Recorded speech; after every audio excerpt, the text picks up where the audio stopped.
All right. Hello, world. Happy Friday. Yes. You know, you got Rebecca here. Yes, and it's Key with Dorothy Malone. And together we are The Pretty Girl Influence. Today, our special guest co-host is straight off the heels of Otakon and all things anime, the lovely Zeta. Welcome to the show, Zeta. Thank you. All right, so we have a lot to talk about today. I feel like it's been a while. So we're going to start off with some news about Cardi B and Offset. But, you know, before we do that, you know, we got to share a verse from the memory verse, from the good book. Got to break it down for Gen Z and the hip-hop communities. So what we got today, Key? All right. Jesus answered them saying, Moses allowed you to divorce because you guys are stubborn and hard-hearted.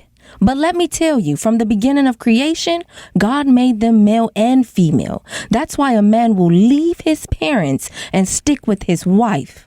You know, they become one flesh, so they're no longer separate, but united.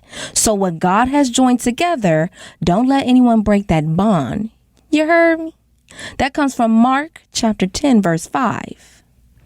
Yep. So basically, you know, Jesus Christ forbids separation. When you marry someone, that is a unity between you and your partner. So, but with that being said, he gave us the right to be able to divorce because we do live in a sinful world. We do have a lot of negativity. So, of course, if you are not in a marriage that is serving you and serving a greater purpose, serving the Lord and his teachings, then yeah, you probably should go your separate ways. But with that being said, we need to get into relationships that are serving us, that are bettering us, bettering the world. But if it's not working, it's not working. But so now, with that being said, what's up, Barty gang? What's up, Cardi? Let's get into it. We already know. Back and forth. Roller coaster. I'm pretty sure we've all been through it. And she's just going through it publicly. So we can't give her too much. Don't do too much. Because, listen, we've all been through something in them sorts. We just don't know about it. Because y'all not, who are you? Okay. Anyways, so once again, it sounds like they are divorcing. And she's pregnant, though. My question is, why the baby? Why are we still like doing this, right?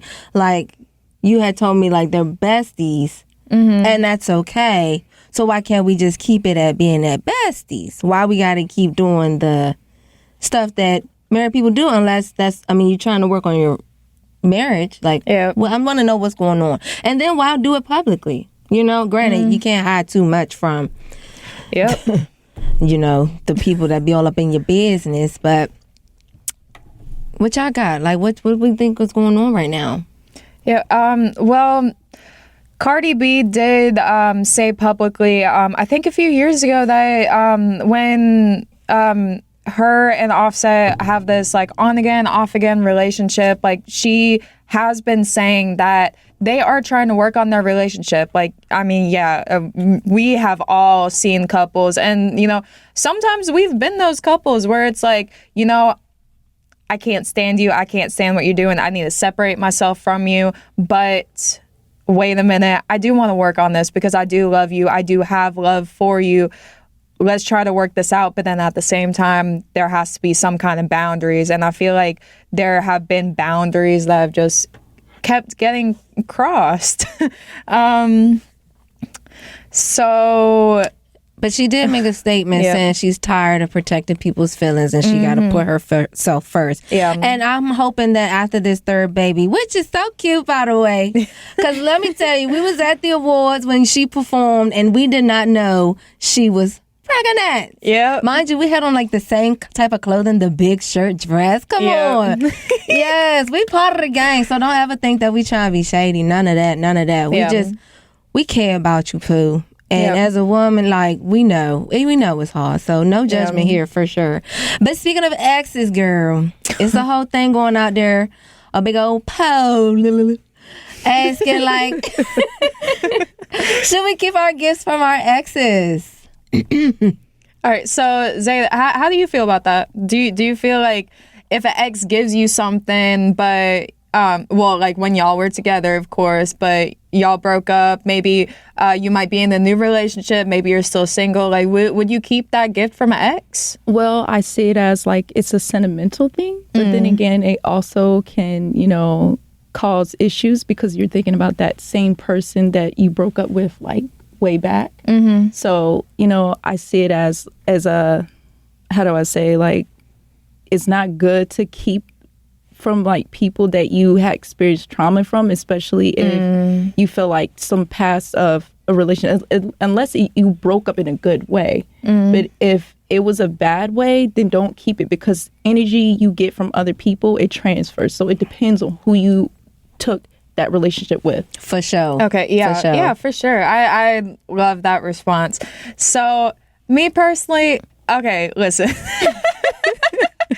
Okay, I mean, of course, when you're in a relationship, like I like giving gifts. I like receiving gifts, especially sentimental, if it has like some type of sentiment. So, with that being said, though, I've gotten gifts from exes that's like, okay, like you're giving me this in the moment, but it's not really my thing. Like, yeah, I'm getting rid of that. After we break it off, I'm getting rid of that. But okay, so for example, right now. Come on. So for example, like right now, I'm in a relationship and I still have a gift from my ex, but it was a very sentimental gift. It was a blanket. I had to put my dog down a few years ago, and it was a blanket with a picture of me and my dog on it. That's something very sentimental to me, and it's not like exactly. It reminds me. It does not remind me of my ex, but it reminds me of my dog. Okay, it's about the dog. Like, yeah, it's about the dog. We choose the bet. So I mean, like, I feel like there are some, like, if it holds sentimental value, whether that sentiment is with the person or not, like, keep it. Like, if it's something that makes you happy, and if you are in a relationship and they feel like, oh, your ex gave you that, you got to get rid of it. Like, no, I'm keeping that blanket. Listen, and for the people who has a mind like me, jewelry I'm keeping, period. I don't care if it was money sentiment or not. I like my necklaces. If you give me a chain, that thing ain't coming off, especially if it's real. It ain't coming off. This is your gift to me. Give me a Pandora bracelet. This wasn't about you. I like jewelry. Right. So I'm keeping it. Period. I don't know about teddy bears and all that other stuff. We can let that go, I guess. Yeah, get rid of the stuffed animals. We can let it go. But jewelry, I'm keeping it. Right. It ain't about you. So, Zeta, last weekend, you attended the Otakon anime convention. I was going to go to that, very into anime and cosplay. I was looking forward to that, but unfortunately, I could not go. So I do want to touch on that a bit with you real quick. So Otakon, it's an annual celebration of Japanese and Asian culture. And it is also one of the largest gatherings in the United States. So Otakon celebrates pop culture as a gateway to deeper understanding of the Asian culture, and has grown enthusiasm for anime, mangas, video games, music. So and all that jazz. All that jazz. So what was your experience at Otakon? My experience at Otakon was like very wonderful. Yeah. Like, I was able to meet different people from all walks of life, from around the world. Everybody had their own creativity. You got to see people with different personalities and seeing people who really wanted to meet you. And what's so cool about the Otakon, everybody has their own experience of why they love anime and why they love to do cosplay. And it doesn't have to be just cosplay, from video games, speaking from different points of view, different languages, and just getting to know each other from different connections on a different level of, friendship.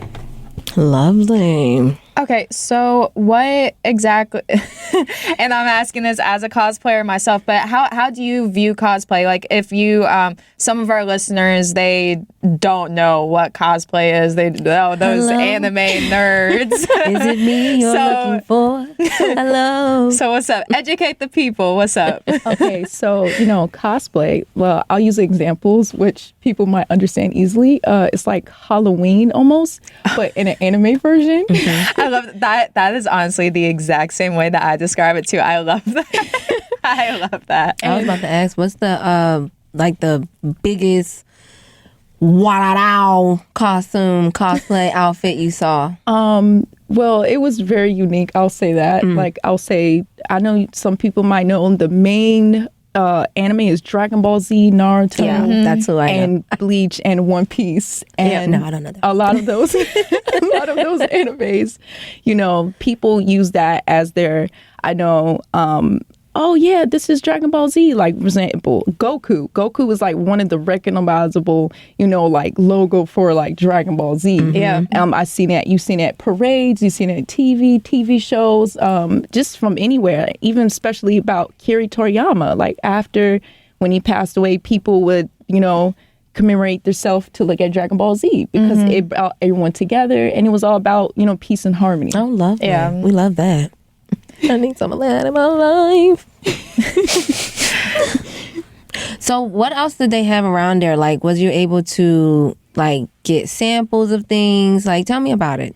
I don't know nothing about it. I would I've seen like to know. figures. I got sentimental things as well, like kimonos. Oh, I love kimonos. Yes, I do know those. And kimonos are from Japan. Yes. And one of the main, popular things that I did there was do interviews. And the interviews that I did was meeting people who was in the animating industry from Japan, from nice. Tokyo, and people who I met from Korea, who was an artist and producer. And the cool part about this experience is that when I interviewed them, they all had a different type of, point of view of what they do in that project. For example, like voice acting, animating, art, and even making a character come to life. Oh, beautiful. Not beautiful, but that is so lovely. Yes.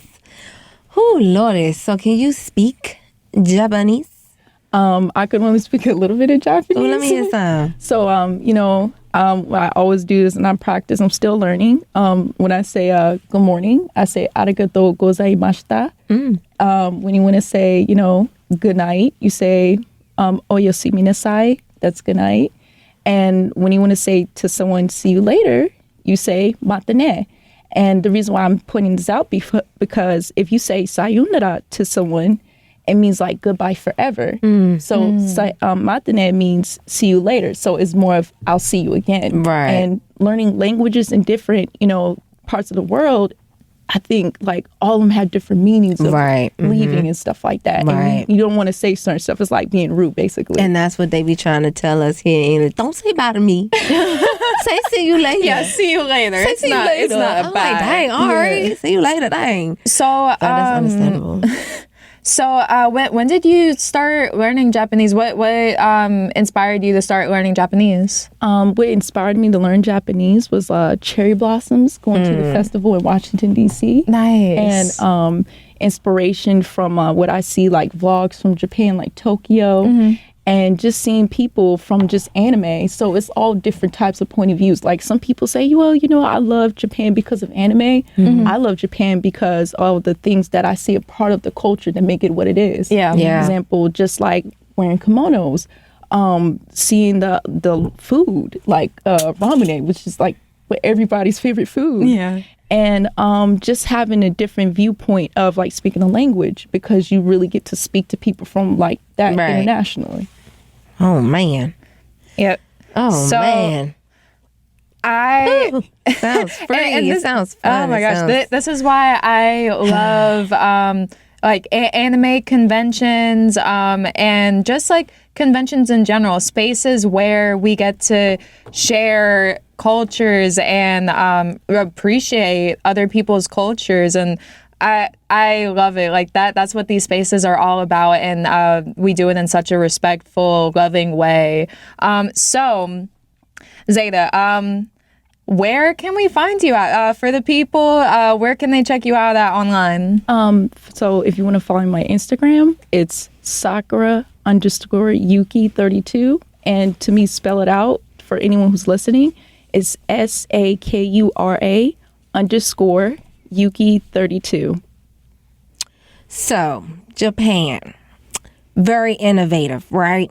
They be making some innovative stuff. Let's talk about this AI friend. You wear it around your neck and pretty much talk to it, and it can feel what you're feeling and respond accordingly. What do y'all think about that? Like, are we taking this too far? Oh God, Are we really not trying to? Is COVID part 2? Like, do we not want people to get together? No more 6 feet. It's now stay away because you don't need no human. Right? oh no, technology, and I've been saying this for way too long. I feel like a broken record at this point. We are relying way too much on technology. Too much on technology, too much on AI. There is absolutely nothing that can replace human interaction, real, intimate conversations. Exactly. This AI friend necklace, so it listens to your conversations and it gives you responses. And it's like it's for the lazy folks. It's not for the lazy folks. It's for the lazy folks. Okay. Because talking to people do take energy, okay? Yeah. Oh, yeah. It definitely does. So, but she about to do it for me. I feel like this is for people who are severely lonely. I feel like it could somewhat be a good thing for getting back into the world, possibly, but you can't rely on it. Tell them about it, though. Like, maybe every now and then, like, if you're just, like, down in a hole, like, and you just need, like, a little lift me up, like, it listens to what you're saying, whatever, and gives you responses, makes you feel good for a second, but if this is going to be a thing, we can't rely on it. Go out and make some friends. And you know what? And this is coming from a person, like, I used to say that, like, it is hard to make friends, but honestly, you just have to go out, like, compliment someone, like, say, like, hey, I like your outfit, I like the way you did your hair, I saw what you said, like, hey, you made a really good point there. Like, I appreciate your mindset. All it takes to make friends is just one compliment, and then that opens the door. So we have to stop being scared of each other. I would definitely love to add to that. When it comes to making friends, some people do got social anxiety. So it is hard to, to go to someone and say, hey, it takes time, but it's steps. And it's all about getting outside the box. Yeah. Even myself, like, it took me time, but it encourages you to have encouragement to speak to different people. Yeah. Mm-hmm. Yeah. Like, you just talk to one person and then you're like, okay, it's not that scary. I could talk to more people. Like, yeah, all it takes is that one. But if you're interested, because it sounded like it's like therapeutic. It's called Meet Friend. It's the innovative AI-powered wearable that's all about companionship, designed by Avi Schriftman. The pendant-sized device listens to your conversation and offers real-time commentary and support through text messages and push notifications. Speaking of friends, someone said it's like Fight Club and Beautiful Mind put together. But let's get into this politics, because we already know we got to talk about it. We got to talk about it. Especially since you guys are branching off. You can't just stay over there in your own little corner. Got to come over here to the streaming side, the fun side of things. I got to get into it. You already started by easing your way into the rap game. Now you just got to come to the younger folks because all we do is computers, huh? That's all we do is computers, so you got to get in there. Let's talk about it. Trump, Aiden Ross. Oh, God. Yep. So they met up. Aiden Ross actually gifted Trump a Cybertruck with the American flag on the side. Also gave him a Rolex. I think that was pretty cool. Very nice gestures, nice gifts. And then they did a little dancey dance online on TikTok. Apparently that got over. So, and then he also interviewed, Aiden Ross interviewed Trump on his live stream with basically 500,000 viewers. Great promotion. I feel like that's what social media is all about. Social media was made for the people so that way we could be able to share. Because for a while, for the longest time, it was just you have these media outlets that just control everything. So we have the power to share. Like even right now, like we have the power to share on the radio right now. And they can take it over. But yep, it is starting to get crazy. Even Kamala Harris apparently reaching out to Kai Cenat for for him to support her publicly. And I'm on his side.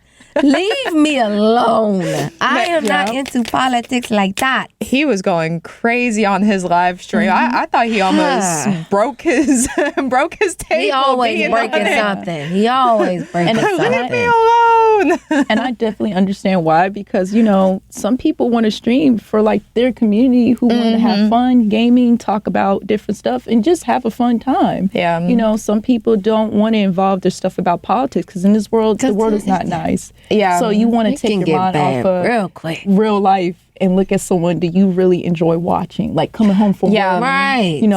Having a long day of helping your family, just many different things. But it's like the main thing is actually enjoying the moment of who you watch. Because we sit on the news every day. So yep, for sure.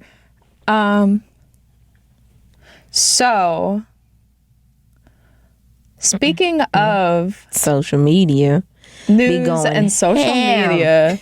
On Simone Biles. Leave that girl alone.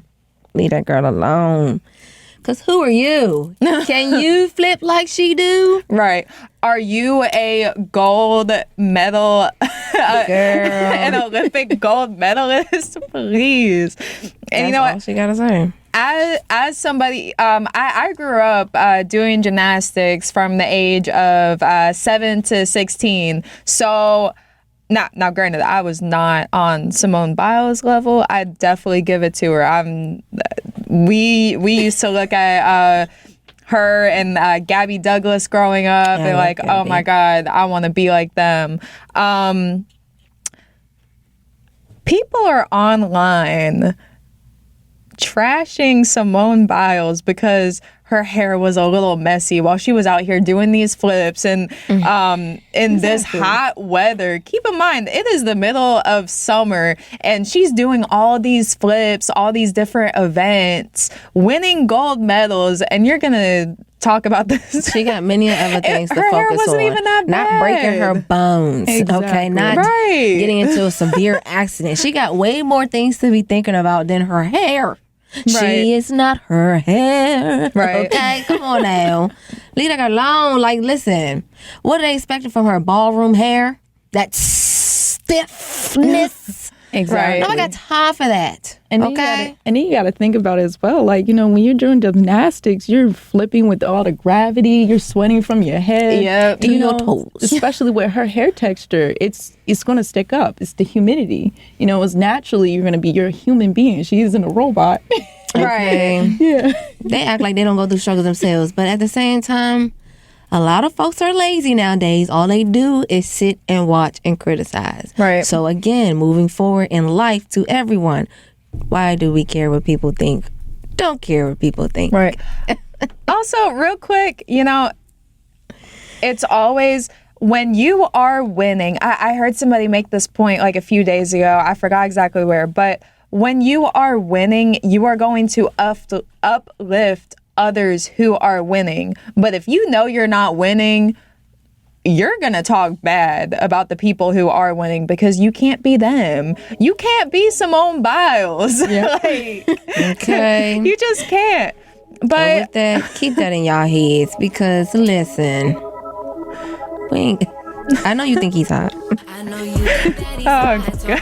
Thank y'all for tuning in. We'll catch y'all next time. Yep. Make sure you guys download our new song, Pretty Girls on Top. Follow us at Pretty Girl Influence and have a great Friday.